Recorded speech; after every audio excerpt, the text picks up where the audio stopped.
Selamat pagi pendengar di seluruh Indonesia. Kami akan bersama-sama dengan Anda untuk mempelajari firman Tuhan dalam program Through the Bible, menelusuri Alkitab, yang rencananya dari Injil Matius hingga Kitab Wahyu. Pagi hari ini kita tiba di Kisah Para Rasul pasal yang ke-14. Kisah Para Rasul pasal yang ke-14. Sebelum membaca dan membahasnya, mari kita berdoa sejenak. Bapa di sorga, kami sangat membutuhkan pimpinan-Mu. Kami sangat membutuhkan berkat-Mu Tuhan di dalam mempelajari firman-Mu, agar kami sungguh-sungguh memahami yang sebenarnya dan menyimak pelajaran dari peristiwa yang tercatat ini. Puji hormat kami naikkan padamu Bapa di sorga. Pimpinlah kami, dalam nama Tuhan Yesus kami mohon. Amin. Oke, jadi Lilin akan membacanya. Silakan. Di Ikonium pun seorang rasul itu masuk ke rumah ibadat orang Yahudi, lalu mengajar sedemikian rupa, sehingga sejumlah besar orang Yahudi dan orang Yunani menjadi percaya. Tetapi orang-orang Yahudi yang menolak pemberitaan mereka memanaskan hati orang-orang yang tidak mengenal Allah dan membuat mereka gusar terhadap saudara-saudara itu. Paulus dan Barnabas tinggal beberapa waktu lamanya di situ. Mereka mengajar dengan berani karena mereka percaya kepada Tuhan. Dan Tuhan menguatkan berita tentang kasih karunia-Nya dengan mengaruniakan kepada mereka kuasa untuk mengadakan tanda-tanda dan mujizat-mujizat. Tetapi orang banyak di kota itu terbelah menjadi dua. Ada yang memihak kepada orang Yahudi, ada pula yang memihak kepada kedua rasul itu. Maka mulailah orang-orang yang tidak mengenal Allah dan orang-orang Yahudi bersama-sama dengan pemimpin-pemimpin mereka menimbulkan suatu gerakan untuk menyiksa dan melempari kedua rasul itu dengan batu. Setelah rasul-rasul itu mengetahuinya, menyingkirlah mereka ke kota-kota di Likaonia, karena Listra dan Derbe dan daerah sekitarnya. Di situ mereka memberitakan Injil. Di Listra ada seorang yang duduk saja karena lemah kakinya dan lumpuh sejak ia dilahirkan dan belum pernah dapat berjalan. Ia duduk mendengarkan ketika Paulus berbicara. Dan Paulus menatap dia dan melihat bahwa ia beriman dan dapat disembuhkan. Lalu kata Paulus dengan suara nyaring, "Berdirilah tegak di atas kakimu." Dan orang itu melonjak berdiri, lalu berjalan kian kemari. Ketika orang banyak melihat apa yang telah diperbuat Paulus, mereka itu berseru dalam bahasa Likaonia, "Dewa-dewa telah turun ke tengah-tengah kita dalam rupa manusia." Barnabas mereka sebut Zeus, dan Paulus mereka sebut Hermes, karena ia yang berbicara. Maka datanglah iman dewa Zeus yang kuilnya terletak di luar kota, membawa lembu-lembu jantan dan karangan-karangan bunga ke pintu gerbang kota untuk mempersembahkan korban bersama-sama dengan orang banyak untuk rasul-rasul itu. Mendengar itu, Barnabas dan Paulus mengoyakkan pakaian mereka, lalu terjun ke tengah-tengah orang banyak itu sambil berseru, "Hai kamu sekalian, mengapa kamu berbuat demikian? Kami ini adalah manusia biasa seperti kamu juga. Kami ada di sini untuk memberitakan Injil kepada kamu, supaya kamu meninggalkan perbuatan sia-sia ini dan berbalik kepada Allah yang hidup, yang telah menjadikan langit dan bumi, laut dan segala isinya. Dalam zaman yang lampau Allah membiarkan semua bangsa menuruti jalannya masing-masing. Namun ia bukan tidak menyatakan dirinya dengan berbagai-bagai kebajikan, yaitu dengan menurunkan hujan dari langit dan dengan memberikan musim-musim subur bagi kamu. Ia memuaskan hatimu dengan makanan dan kegembiraan." Walaupun rasul-rasul itu berkata demikian, namun hampir-hampir tidak dapat mereka mencegah orang banyak mempersembahkan korban kepada mereka. Tetapi datanglah orang-orang Yahudi dari Antiokhia dan Ikonium, dan mereka membujuk orang banyak itu memihak mereka. Lalu mereka melempari Paulus dengan batu dan menyeretnya keluar kota, karena mereka menyangka bahwa ia telah mati. Akan tetapi ketika murid-murid itu berdiri mengelilingi dia, bangkitlah ia lalu masuk ke dalam kota. Keesokan harinya berangkatlah ia bersama-sama dengan Barnabas ke Derbe. Paulus dan Barnabas memberitakan Injil di kota itu dan memperoleh banyak murid. Lalu kembalilah mereka ke Listra, Ikonium, dan Antiokhia. Di tempat itu mereka menguatkan hati murid-murid itu dan menasihati mereka supaya mereka bertekun di dalam iman, dan mengatakan bahwa untuk masuk ke dalam kerajaan Allah, kita harus mengalami banyak sengsara. Di tiap-tiap jemaat rasul-rasul itu menetapkan penatua bagi jemaat itu, dan setelah berdoa dan berpuasa, mereka menyerahkan penatua-penatua itu kepada Tuhan, yang adalah sumber kepercayaan mereka. Mereka menjelajah seluruh Pisidia dan tiba di Pamfilia. Di situ mereka memberitakan firman ke di Perga dan lalu pergi ke Atalia di pantai. Dari situ berlayarlah mereka ke Antiokhia. Di tempat itulah mereka dahulu diserahkan kepada kasih karunia Allah untuk memulai pekerjaan yang telah mereka selesaikan. Setibanya di situ mereka memanggil jemaat berkumpul, lalu mereka menceritakan segala sesuatu yang Allah lakukan dengan perantara mereka, dan bahwa Ia telah membuka pintu bagi bangsa-bangsa lain kepada iman. Di situ mereka lama tinggal bersama-sama dengan murid-murid itu. Ya, oke, pendengar yang kami kasihi di dalam Yesus Kristus, kita lihat di pasal yang ke-13, Rasul Paulus diserahkan oleh jemaat di Antiokhia, Syria, ya, untuk pergi memberitakan Injil bersama dengan Barnabas. Dan dia sudah memberitakan Injil di kota Antiokhia. Antiochianya daerah Pisidia. Dan sekarang dia di Antiokhia ya dimusuhi, kemudian dia pergi ke Ikonium katanya ya. Dia berangkat ke Ikonium. Nah, di Ikonium, kalau kita lihat Ikonium itu adalah sebelah tenggara dari Antiokhia. Jadi Paulus dan Barnabas tiba di Perga, itu pelabuhan. Jadi naik menuju ke utara kota Antiokhia. Mungkin kota Antiokhia adalah yang paling besar di antara kota-kota kecil di sekelilingnya itu. Jadi pergi ke kota Antiokhia dan mendapat masalah di Antiokhia. Ada yang menentang mereka walaupun sudah jadi jemaat ada di situ. Akhirnya mereka turun ke tenggara, ke Ikonium ya. Nah, di Ikonium pun katanya kedua rasul itu masuk ke rumah ibadat. Mengapa Barnabas disebut rasul ya di sini? Nah, perlu diketahui bahwa kata rasul itu adalah artinya utusan ya. Jadi orang-orang lain pun bisa mengatakan orang lain rasul gitu. Artinya seperti kalau kita sekarang ini menyebut misalnya satu kegiatan ya, seperti kita berkata ini menteri ya. Menteri itu sebenarnya itu pelayan artinya ya. Nah, tetapi lama-lama ini nama ini menjadi hanya untuk satu kelompok orang ya, itu melalui waktu yang lama, sehingga ya kita tidak menyebut kita punya pelayan di rumah kita itu menteri lagi gitu ya toh. Tetapi dulu ketika kata ini belum dipakai dengan sedemikian rupa untuk satu kelompok orang, ya dia bisa dipakai untuk semua orang gitu. Jadi rasul ya, apostolos itu adalah orang yang diutus ya. Jadi itu dipakai secara umum. Artinya begini. Ya, kalau ada seorang katakanlah siapa begitu pemilik kebun misalnya, dia utus orang ke mana gitu. Itu orang itu disebut dengan apostolos ya, itu adalah utusan ya, utusan saya gitu.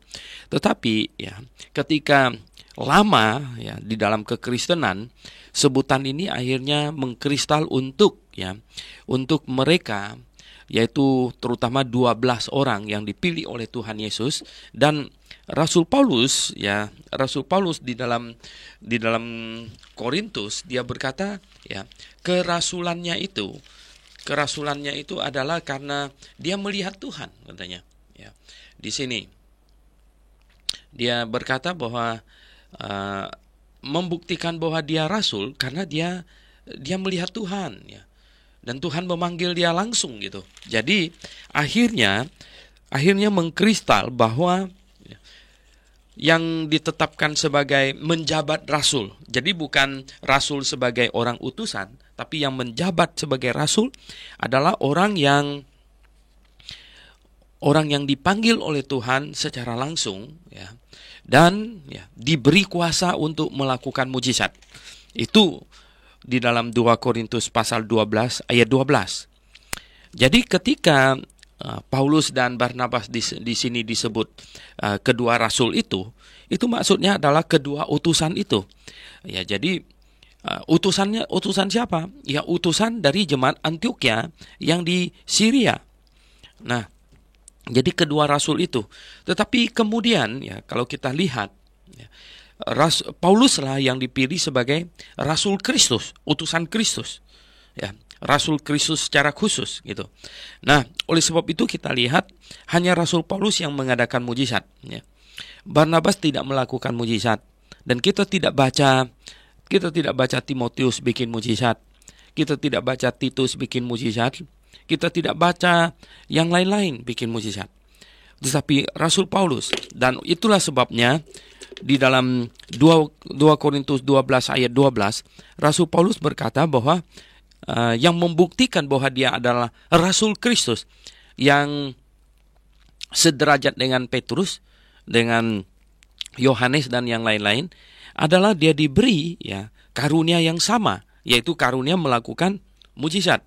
Sedangkan yang tidak dipilih sebagai Rasul Kristus itu tidak diberi karunia untuk melakukan mujizat. Nah, tetapi kita lihat di sini, coba kita telusuri lagi.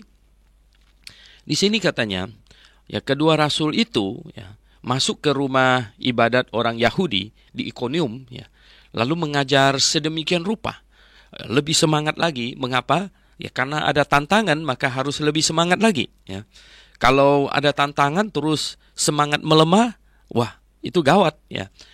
Oleh sebab itu, pendengar yang saya kasih dalam Yesus Kristus, ketika iman kita menghadapi tantangan, ketika pelayanan kita menghadapi tantangan, sepatutnya kita justru meningkatkan semangat kita. Nah, inilah yang terjadi pada Rasul Paulus dan Barnabas. Ya. Karena ada tantangan, ya mereka diusir, ya di Antioquia, ya, akan dilempari batu segala macam.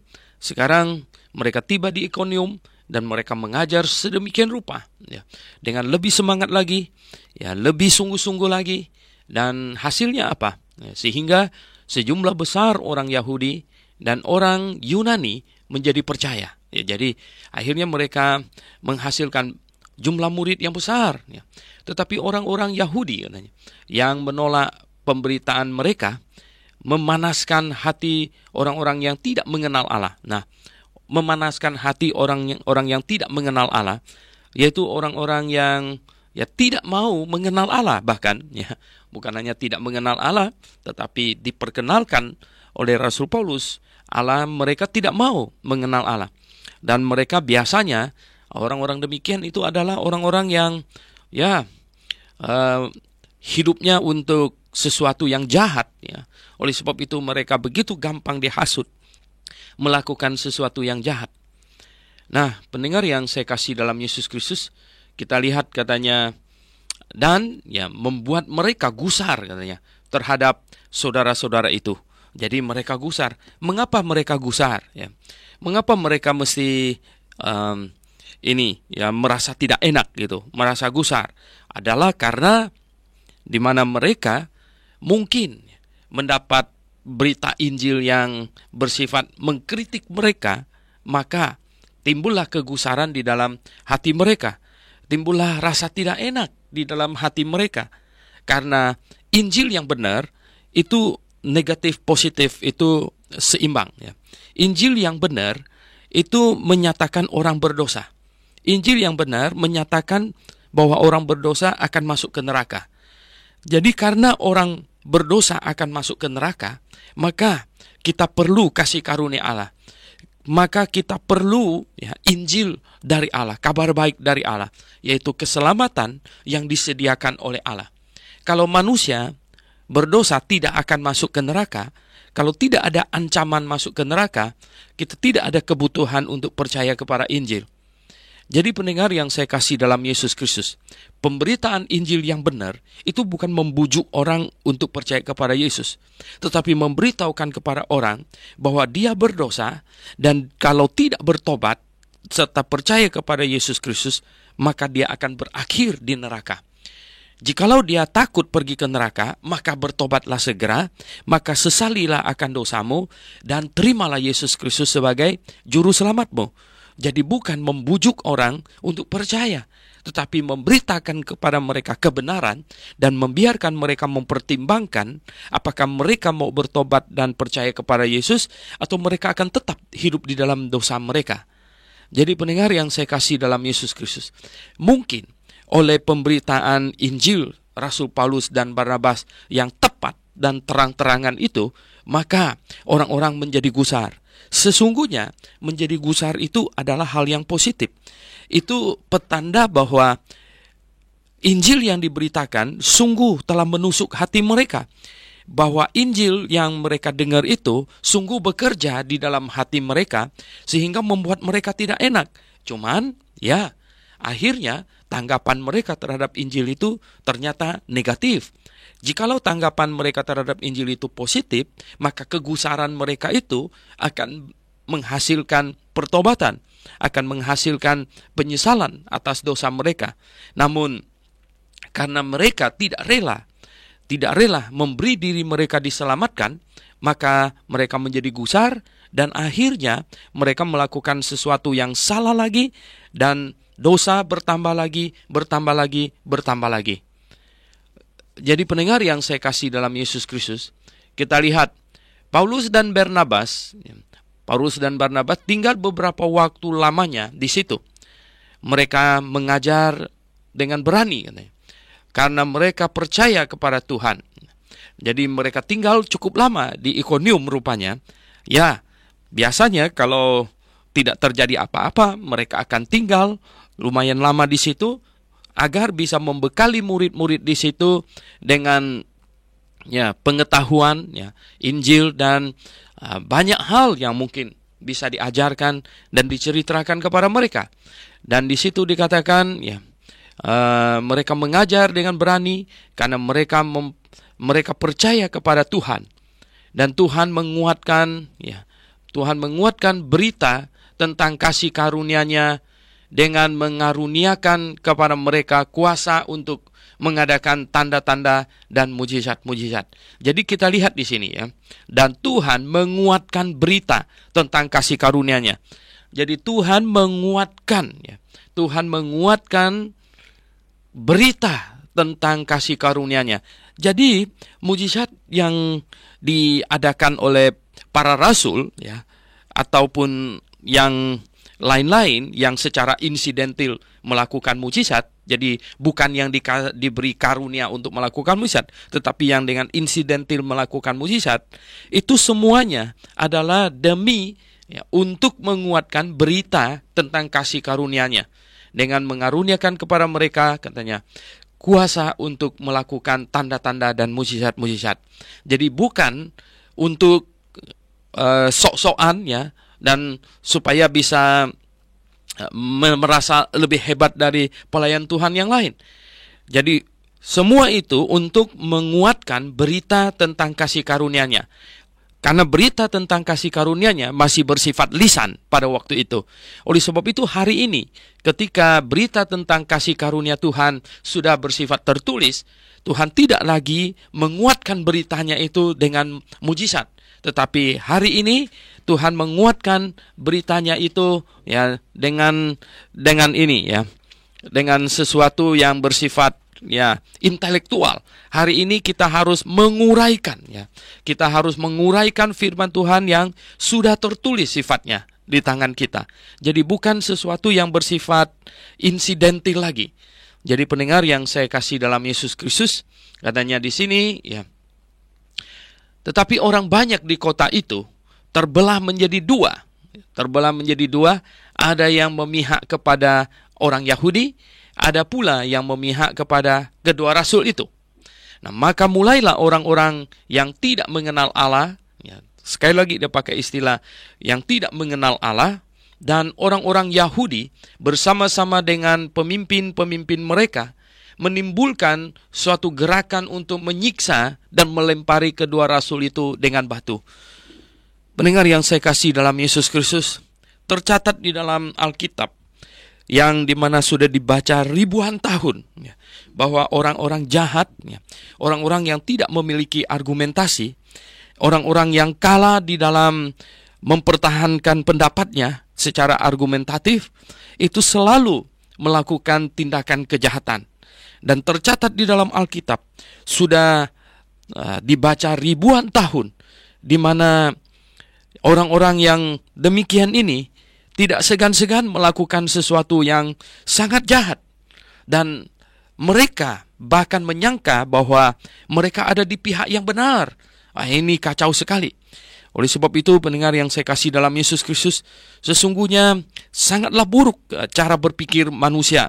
Di akhir zaman ini pun juga, di mana banyak orang yang heran, ya, akal budinya tidak bekerja dengan baik. Mengapa tidak bisa menilai kelompok manakah yang sungguh ada di pihak kebenaran dan kelompok manakah sesungguhnya yang sebenarnya musuh kebenaran. Yang musuh kebenaran adalah mereka yang tidak memakai akal budi untuk menjelaskan sesuatu dan yang tidak memakai cara argumentasi, melainkan memakai cara kekerasan. Ayat 5 di sini katakan, maka mulailah orang-orang yang tidak mengenal Allah dan orang-orang Yahudi itu, ya, mereka mau melempari batu. Ya. Setelah rasul-rasul itu mengetahui, menyingkirlah mereka ke kota-kota di Likaonia, yaitu Listra dan Derbe. Akhirnya mereka dari Ikonium turun lagi ke tenggara, yaitu di situ ada kota Listra. Di situ katanya, di Listra, ya, mereka memberitakan Injil. Nah, satu peristiwa terjadi di Listra. Di Listra, di kota Listra, ketika Rasul Paulus memberitakan Injil, di antara orang yang hadir itu, ada satu orang yang katanya ia dilahirkan, sejak ia dilahirkan dan belum pernah dapat berjalan. Jadi karena lemah kakinya dan lumpuh sejak ia dilahirkan. Jadi ini ada orang yang lumpuh sejak lahir, yang belum pernah berjalan, kakinya lemah. Dan ia duduk mendengarkan ketika Paulus berbicara. Ketika Paulus mengajar, dia duduk mendengarkan Injil yang diberitakan oleh Rasul Paulus. Dan hatinya menerima apa yang disampaikan oleh Rasul Paulus. Dan Paulus menatap dia dan melihat bahwa ia beriman dan dapat disembuhkan. Nah, pendengar yang saya kasih dalam Yesus Kristus, kita lihat mengapa di sini dikatakan bahwa dia beriman dan Paulus melihat dia dapat disembuhkan. Pendengar yang saya kasih dalam Yesus Kristus, ketika Rasul Paulus melayani bersama dengan Barnabas pergi kemana-mana, Allah meneguhkan pemberitaan Injilnya seperti yang dikatakan di ayat tadi sebelumnya, dengan tanda-tanda dan mujizat-mujizat untuk meneguhkan Injil yang mereka beritakan yang masih berbentuk lisan. Dan kita ingat, ketika Tuhan Yesus ada di muka bumi ini, dia juga melakukan mujizat. Nah, Tuhan Yesus melakukan mujizat untuk meneguhkan misi kedatangannya sebagai Mesias, karena dinubuatkan di dalam kitab Perjanjian Lama bahwa jikalau Mesias hadir, maka dia akan melakukan mujizat. Tetapi Tuhan menubuatkan di akhir zaman, menjelang kedatangan yang kedua kali, maka Antikristus, iblis, akan mengutus orang untuk melakukan mujizat. Jadi, dia telah melakukan mujizat, Mesias yang asli telah melakukan mujizat, dan dinubuatkan bahwa Mesias datang akan melakukan mujizat. Oleh sebab itu, ketika Mesias palsu akan muncul, dan tentu supaya meyakinkan orang bahwa dia Mesias asli, maka dia juga akan melakukan mujizat. Tetapi itu jelas mujizat palsu yang bersumber tidak dari Allah. Oke, pendengar yang kami kasihi di dalam Yesus Kristus, di Listra ada satu orang yang sejak lahir belum pernah dapat berjalan. Dan Rasul Paulus melihat bahwa ia beriman dan dapat disembuhkan. Jadi pendengar yang saya kasih dalam Yesus Kristus, sesungguhnya karena Rasul Paulus diberi karunia untuk melakukan mujizat, maka ya beriman atau tidak beriman orang itu, tentu apa yang dikatakan oleh Rasul Paulus adalah akan terjadi. Karena iman Rasul Paulus itu yang penting, dan juga jabatannya sebagai Rasul Paulus, sebagai rasul, itulah yang penting. Seperti misalnya yang terjadi pada Elimas, yang dimana kita sudah lihat di pasal 13, ya, Elimas tanpa perlu beriman, itu Rasul Paulus bilang, engkau akan tidak melihat beberapa hari, langsung dia meraba-raba. Jadi tanpa perlu ada iman dari seseorang, atau gubernur pulau itu kah, Sergius Paulus itu, atau siapa? Bukan. Tetapi di sini ya Rasul Paulus melihat dia beriman dan dapat disembuhkan. Ya, tentu ya iman baik juga ya. Artinya kalau dia beriman ya tentu Rasul Paulus lebih ingin menyembuhkan dia lagi, karena kasihan ya. Orang ini sejak lahir belum pernah berjalan. Dan lagi pula kesembuhannya ya kita lihat di sini itu baik bagi orang itu ya, baik bagi orang yang kakinya lumpuh itu, namun akhirnya bukan menghasilkan sesuatu yang positif ya. Padahal kalau tidak terjadi mujizat, mungkin Rasul Paulus dan Barnabas masih bisa memberitakan Injil cukup lama di sana, secara ya dari orang ke orang begitu. Tetapi karena orang lumpuh ini disembuhkan segera ya, ketika Rasul Paulus melihat dia dan berseru dengan suara nyaring, kata, berdirilah tegak di atas kakimu. Dan orang itu melonjak berdiri, ya lalu berjalan kian kemari. Nah, ketika orang banyak melihat apa yang telah diperbuat Paulus, mereka itu berseru dengan bahasa Likaonia, yang Paulus dan Barnabas tidak mengerti apa yang diserukan. Dewa-dewa telah turun ke tengah-tengah kita dalam rupa manusia. Rupanya mereka melihat Rasul Paulus dan Barnabas itu sebagai dewa, karena bisa bayangkan itu orang yang tidak pernah berjalan sejak lahir, itu tanpa diapa-apakan, hanya diserukan supaya dia berdiri dan berjalan, dan orang itu langsung berjalan. Katanya ada kuil dewa Zeus dan Hermes ya di luar kota, sehingga imam-imam dari kuil itu ya datang katanya. Jadi karena dewa-dewa telah turun dalam rupa manusia, maka Barnabas mereka sebut Zeus, itu dewa yang lebih berkuasa, dan Paulus mereka sebut Hermes. Hermes ini adalah juru bicara ya. Jadi dewa yang berbicara. Sebenarnya ya ini ilmu berkhotbah, ilmu ini ya, ini mereka lihat ya, homiletik ya, itu dari sini ya. Jadi Homer ya, jadi yang berbicara, hermeneutik ya, hermeneutik ini dari sini juga, ini asalnya ya, kata hermeneutik itu. Jadi Hermes ya, itu ilmu menafsirkan ya, menafsirkan Alkitab, hermeneutik ya. Karena ia yang berbicara. Jadi Paulus yang berbicara, mereka sebut dia dewa Hermes, karena dewa Hermes nih yang berbicara. Dewa Zeus itu yang ya diam. Jadi Barnabas. Nah, maka datanglah imam dewa Zeus yang kuilnya terletak di luar kota. Mereka membawa lembu-lembu jantan dan karangan-karangan bunga ke pintu gerbang kota untuk mempersembahkan korban. Ya, bersama-sama dengan orang banyak ya, kepada rasul-rasul itu. Ya tentu ini sudah selang beberapa jam. Mungkin kalau ini penyembuhan itu terjadi di pagi hari, mungkin sudah siang atau sudah sore, karena karangan bunga perlu disiapkan, dan juga lembu-lembu ya untuk dikorbankan juga perlu disiapkan. Dan mereka datang dari luar kota, ya mungkin dengan rombongan besar. Mungkin ini membuat Rasul Paulus dan Barnabas menjadi heran. Apa yang terjadi ini? Nah, mendengar itu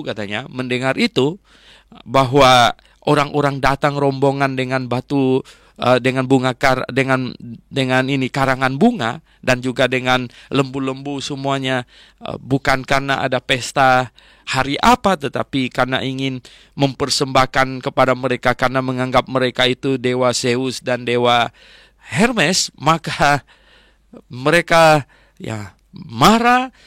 Jadi Barnabas dan Paulus mengoyakkan pakaian mereka. Itu tanda sebenarnya sangat marah sekali, mengoyakkan pakaian, sampai sudah marah sekali gitu. Lalu terjun ke tengah-tengah orang banyak itu sambil berseru. Jadi mereka datang ke tengah-tengah orang banyak itu berseru, pasti dengan tangan yang diangkat berseru begitu. Hai kamu sekalian, mengapa kamu berbuat demikian? Kami ini adalah manusia biasa sama seperti kamu. Kami ada di sini untuk memberitakan Injil kepada kamu, supaya kamu meninggalkan perbuatan sia-sia ini dan berbalik kepada Allah yang hidup. Jadi pendengar yang kami kasihi di dalam Yesus Kristus, Rasul Paulus tentu tidak menyia-nyiakan kesempatan untuk membenarkan iman mereka.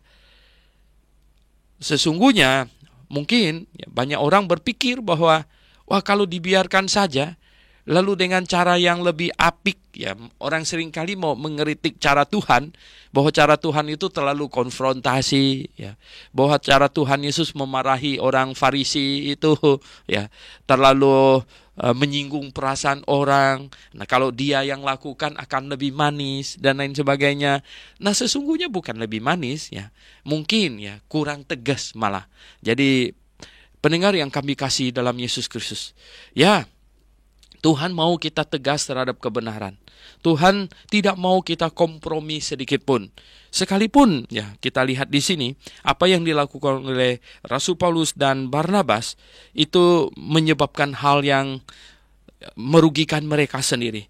Coba kalau mereka diam-diam saja, pasti mereka akan dikira dewa. Pasti orang di seluruh kota Ikonium akan di Listra akan menganggap mereka dewa, dan apa yang mereka omongkan itu akan didengar.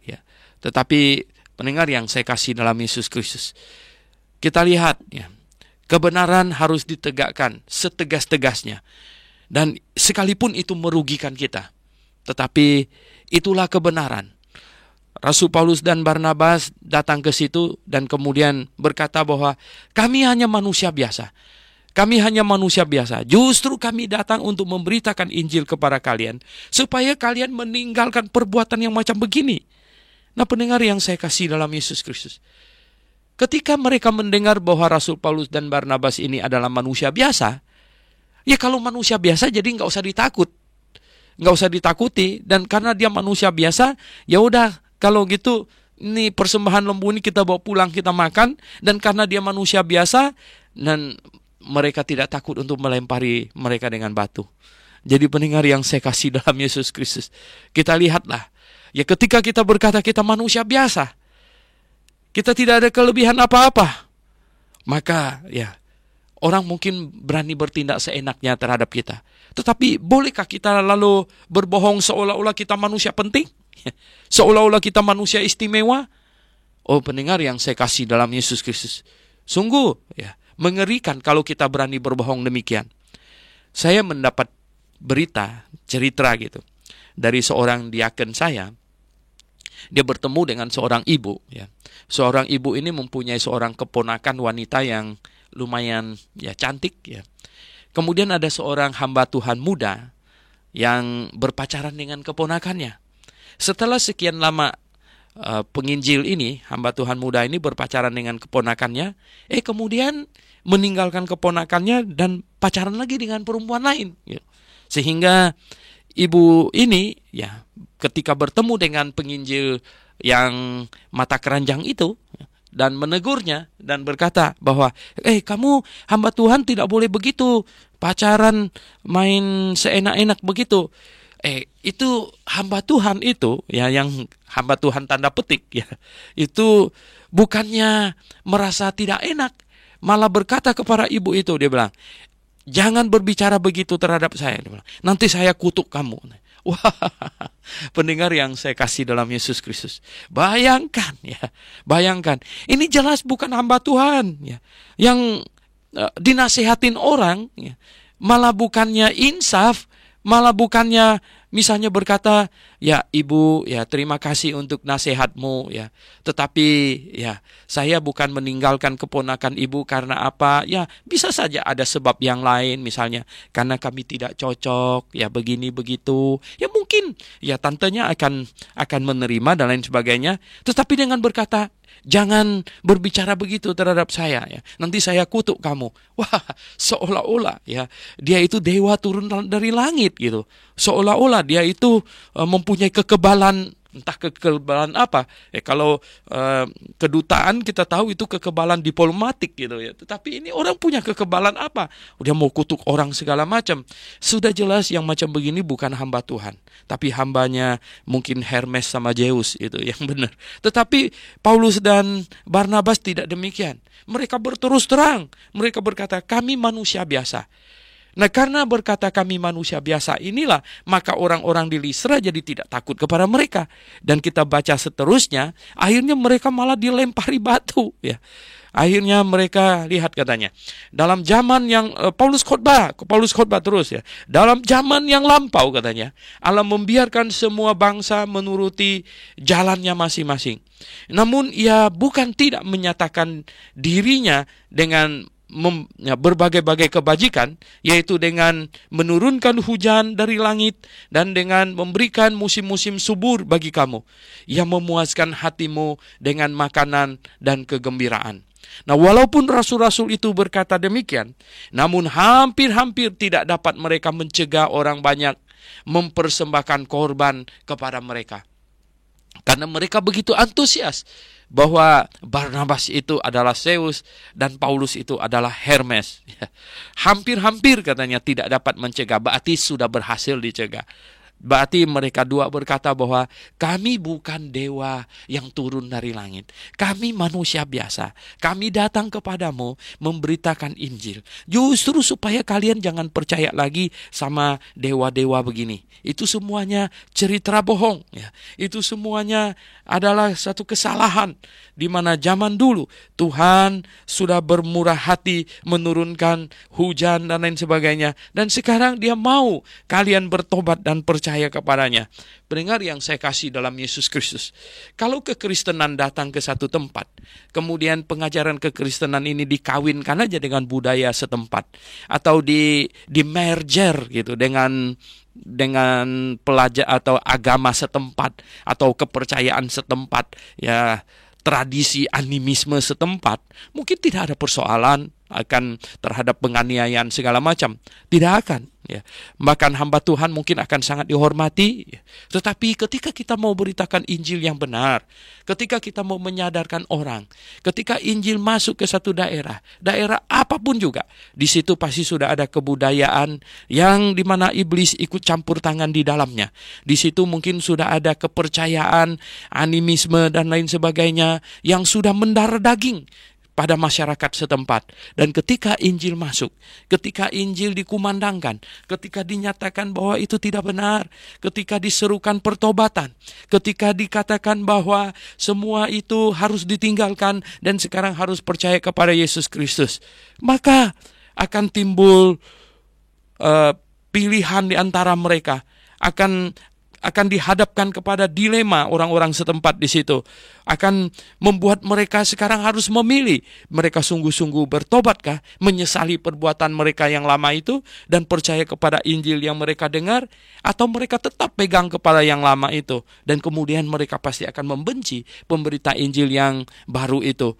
Dan mungkin ya akan terjadi hal yang seperti yang terjadi di Listra juga. Jadi pendengar yang kami kasihi di dalam Yesus Kristus, kita lihat apakah pemberitaan Injil itu benar atau tidak, murni atau tidak. Kalau murni, tidak mungkin tidak menghadapi peperangan rohani.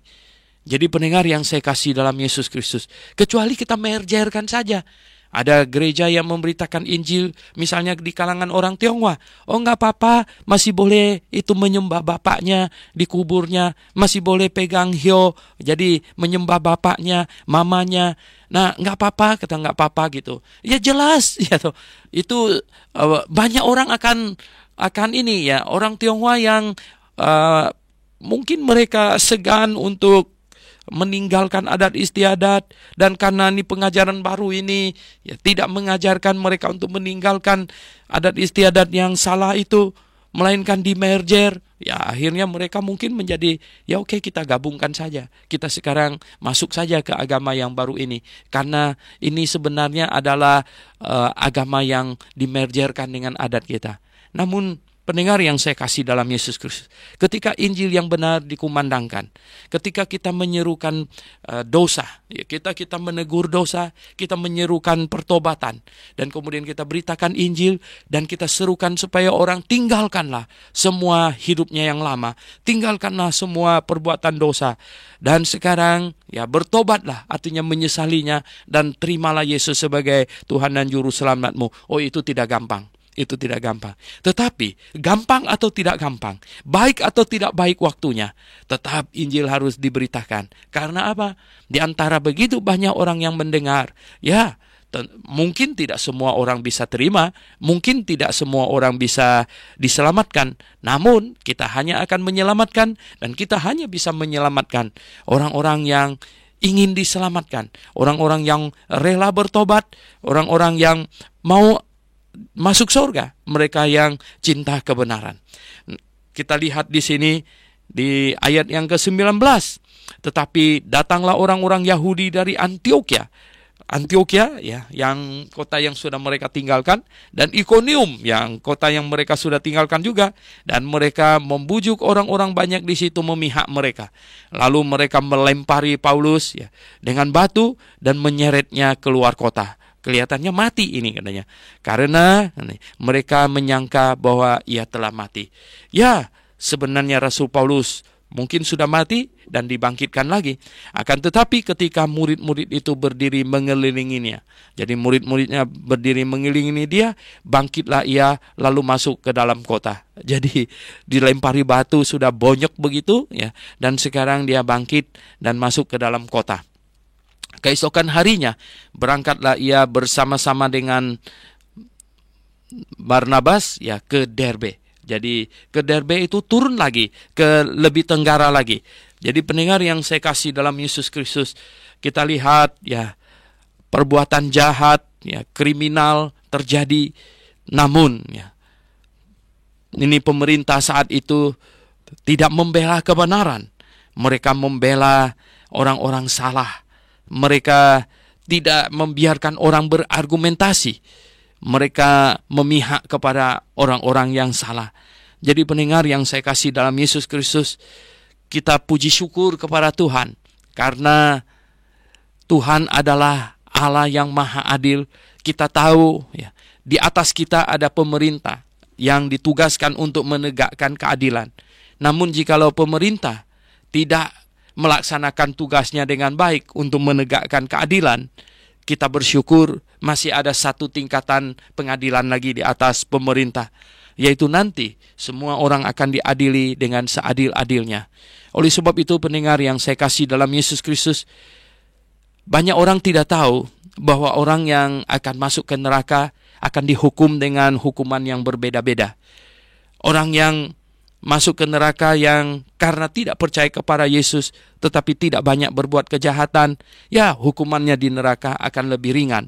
Tetapi mereka yang melakukan banyak kejahatan, mereka masuk ke neraka dan mereka akan dihukum lebih berat.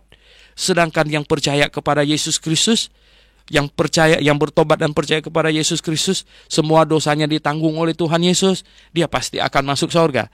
Dan tahukah pendengar sekalian, orang yang masuk surga juga di surga akan menerima kemuliaan yang berbeda-beda. Sangat tergantung kepada perbuatannya, apa yang telah dilakukannya bagi kerajaan surga, bagi kerajaan Allah. Jadi pendengar yang saya kasih dalam Yesus Kristus, yang membedakan orang masuk surga masuk neraka itu bukan perbuatan, tetapi iman kepada Yesus Kristus. Jadi ketika seseorang bertobat dan percaya kepada Tuhan Yesus, maka semua dosanya ditanggung oleh Tuhan Yesus. Ditanggung oleh Tuhan Yesus. Jadi di hadapan Allah Bapa, dia tidak berdosa lagi. Jadi kita berdosa kepada Tuhan Yesus. Kalau kita jatuh ke dalam dosa lagi, kalau kita mengulangi dosa kita lagi, maka kita bersalah kepada Yesus Kristus yang sudah menanggung semua dosa kita. Jadi pendengar yang saya kasih dalam Yesus Kristus, orang-orang yang di luar Tuhan akan diadili oleh Allah Bapa. Allah akan mengadilinya, akan mengadili mereka, akan menetapkan mereka dihukum berapa berat di neraka. Sedangkan orang-orang yang percaya kepada Yesus Kristus, yaitu yang masuk ke sorga, itu akan diadili oleh Tuhan Yesus di bema Kristus. Bema Kristus. Nah, diadili oleh Yesus Kristus. Dan ketika diadili oleh Yesus Kristus, maka kita akan diberikan kemuliaan masing-masing berbeda, hadiah yang berbeda, sesuai dengan apa yang kita telah lakukan juga di dunia ini. Oleh sebab itu, pendengar yang saya kasih dalam Yesus Kristus, janganlah sekedar bertobat dan percaya kepada Tuhan Yesus saja. Mari kita berbuat sesuatu dengan waktu yang Dia berikan kepada kita. Di dalam Efesus pasal 5, ayat 16-17 di situ dikatakan, gunakanlah waktumu. Di dalam bahasa aslinya, itu sebenarnya dikatakan, tebuslah waktumu. Di King James Version diterjemahkan, redeem your time. Jadi, tebuslah waktumu. Nah, kita perlu menebus waktu lalu kita, di mana kita di luar Tuhan, kita melakukan banyak hal yang salah. Setelah kita di dalam Tuhan, kita belum segera masuk surga. Dan marilah kita melakukan sesuatu dengan sepenuh hati untuk Tuhan, seperti bantu penginjilan, seperti saya selalu himbau supaya Anda SMS teman Anda, kasih tahu ada acara ini. Itu adalah sesuatu yang positif yang Anda bisa lakukan. Ingatlah, setiap hal yang kita kerjakan, semua itu dicatat oleh Tuhan. Nah, pendengar yang saya kasih dalam Yesus Kristus, Paulus dan Barnabas kemudian memberitakan Injil, pergi dari tempat di sana di Ikonium ke Listra, dari Listra kemudian datang masalah, dia dilempari di sana, kemudian sekarang dia pergi ke Derbe, dan kemudian dia pergi juga memberitakan Injil katanya ke berbagai tempat. Lalu dia setelah keliling di situ, dia kembali lagi ke Listra dan Ikonium dan Antiokhia. Nah, di tempat itu mereka menguatkan hati murid-murid dan menasihati mereka supaya mereka bertekun di dalam iman dan mengatakan bahwa untuk masuk ke dalam kerajaan Allah kita harus mengalami banyak sengsara. Oh betul, untuk masuk ke dalam kerajaan Allah kita harus mengalami banyak sengsara, terutama jikalau masyarakat di mana kita ada memberitakan Injil adalah orang-orang yang tidak rela bertobat dan tidak rela menerima kebenaran dari Allah, maka pemberita kebenaran akan mengalami lebih banyak sengsara lagi. Di tiap-tiap jemaat, rasul-rasul itu menetapkan penatua-penatua bagi jemaat itu. Lihat rasul-rasul menetapkan penatua-penatua, gembala-gembala kepada jemaat itu. Dan setelah berdoa dan berpuasa, mereka menyerahkan penatua-penatua itu kepada Tuhan, yang adalah sumber kepercayaan mereka. Nah, ini kalimat ini sangat penting untuk diperhatikan. Jadi penatua-penatua di tiap-tiap jemaat itu adalah sumber kepercayaan mereka. Memang seorang gembala seperti saya adalah yang menentukan arah iman dari jemaat, sumber kepercayaan yang menyampaikan firman Tuhan. Nah, bedanya gembala sekarang dengan gembala yang ditetapkan oleh Rasul Paulus itu adalah apa? Gembala sekarang seperti saya itu tidak boleh menyampaikan firman Tuhan di luar dari yang Alkitab ini. Sedangkan gembala atau penatua yang ditetapkan oleh Rasul Paulus, mereka menerima wahyu langsung dari Tuhan. Oleh sebab itu pada zaman itu diberi karunia untuk menyampaikan firman Tuhan, karunia berkata-kata dengan hikmat, karunia pengetahuan, dan juga diberi karunia bernubuat supaya jemaat waktu itu bisa mendapatkan firman langsung dari Tuhan. Mengapa? Karena di tangan mereka tidak ada firman Tuhan, karena belum ada Alkitab dipegang di tangan mereka untuk diuraikan. Namun hamba Tuhan zaman sekarang tidak boleh demikian. Justru kalau yang berkata bahwa Tuhan Yesus datang kepadanya, justru yang berkata bahwa dia dapat firman langsung dari Tuhan segala macam, ketahuilah itu hamba Tuhan sesat. Saya katakan dengan setegas-tegasnya. Nah, mereka menjelajah seluruh Pisidia dan tiba di Pamfilia. Nah, di situ mereka memberitakan firman di Perga dan kemudian mereka pergi ke Atalia, yaitu di kota pelabuhan, juga memberitakan Injil di sana. Dan dari situ kemudian mereka berlayar kembali ke Antioquia. Ya, mereka berlayar kembali ke Antioquia, tempat di mana dulu mereka diutus. Jadi pendengar yang saya kasih dalam Yesus Kristus, akhirnya mereka kembali ke Antioquia katanya, dan mereka kumpulkan murid-murid semuanya di situ. Kemudian mereka mulai cerita, memberi laporan kepada jemaat yang mengutus mereka. Oh pendengar yang saya kasih dalam Yesus Kristus, karena jemaat Antioquia mengutus mereka sekian tahun yang lalu mungkin, ya sekarang mereka kembali ke sana untuk memberikan pertanggungan jawaban. Mungkin jemaat di situ juga sudah melengkapi mereka dengan dana, ya walaupun tidak cukup. Oleh kasih karunia di tiap-tiap jemaat di mana yang mereka dirikan, mereka cukup diberi makan, mereka cukup dirawat di sana, ada tempat untuk menginap dan lain sebagainya, dan sehingga ya oleh kasih karunia selalu ya menyertai mereka dan mereka cukup. Jadi pendengar yang saya kasih dalam Yesus Kristus, jemaat Antioquia telah melakukan satu tugas yang sangat besar. Ada beberapa jemaat di wilayah Pisidia, di wilayah Pamfilia sudah berdiri oleh karena kasih karunia yang dinyatakan oleh Allah melalui jemaat Antioquia ini. Jadi pendengar yang saya kasih dalam Yesus Kristus, jemaat Antioquia sungguh luar biasa. Mereka adalah jemaat yang begitu antusias memberitakan Injil keluar. Bukan jemaat yang ego yang membangun gedung gereja besar-besar ya, tetapi tidak melakukan penginjilan keluar. Bukan yang demikian. Ini jemaat yang sangat ideal, jemaat yang dimana memberitakan Injil keluar ke sekelilingnya, memberitakan Injil kepada daerah-daerah lain.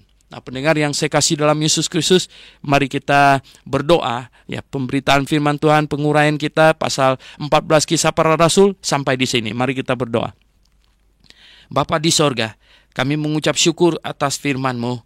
Kami sungguh-sungguh tahu bahwa firman-Mu indah dan dia memberikan kami nasihat dan pengajaran. Berkatilah firman-Mu yang telah kami pelajari sama-sama, biar dia tertanam di dalam hati kami dan bahkan berbuah lebat.